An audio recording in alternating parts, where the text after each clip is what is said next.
We're going to wake up 20 years from now and say, gosh, we need to build some community centers. Well, we had them. They were called churches.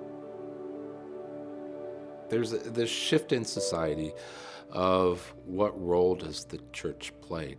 People are changing the way they engage their faith, the way they think about church, the way they think about religious community and involvement.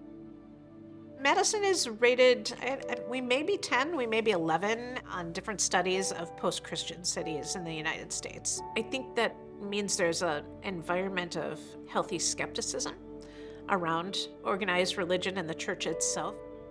As of 2019, more churches close every year than are open. And we lose food pantries, we lose the Girl Scout meeting spot, we lose, Alcoholics Anonymous meeting spots, we lose voting locations.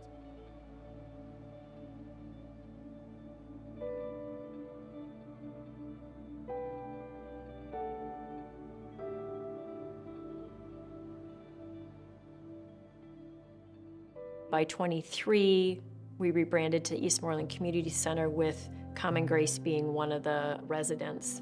It's still a church, but that's on Sundays.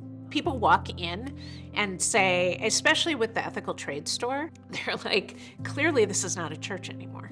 They see the Kindling Art Studio, and they walk into the gathering space and there's no pews and it's not set up like a church.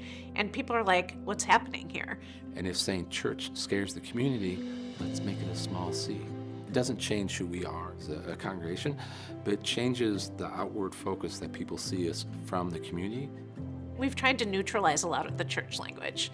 We do refer to our sanctuary as the large gathering space. We call our meeting room a meeting room and not a fellowship room. And it just goes back to what Jesus did when he was on this earth. He was not exclusionary. We choose language that is very specific to provide that feeling of welcome and community and honor and respect.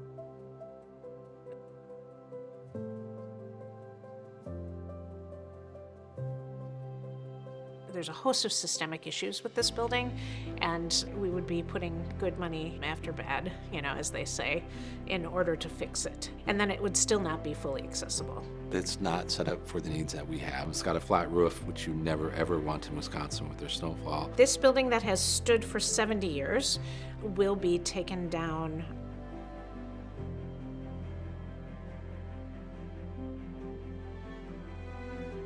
We had an open house, invited the neighbors. So we had about 60 folks come through, and we asked them, what is it that you want to see in the community center?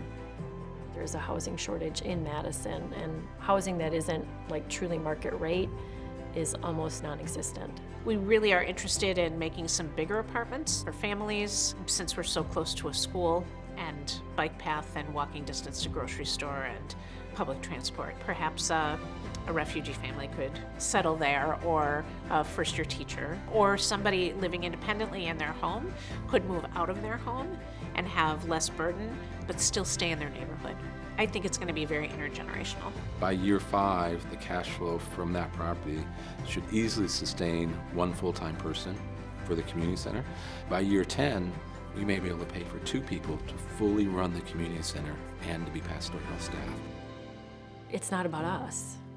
It's about what God wants us to do, right? And we're not serving his purpose if we're stuck in our traditions and if we're stubborn in our ways. You can't serve the community and serve God's mission with that mentality. It's 2 churches joining. It's a vision for social enterprise and property development. It's a vision for new mission and ministry in their community. It's a vision for sustainable financial future. It's all those things mixed up together in a way that's really, really quite exciting.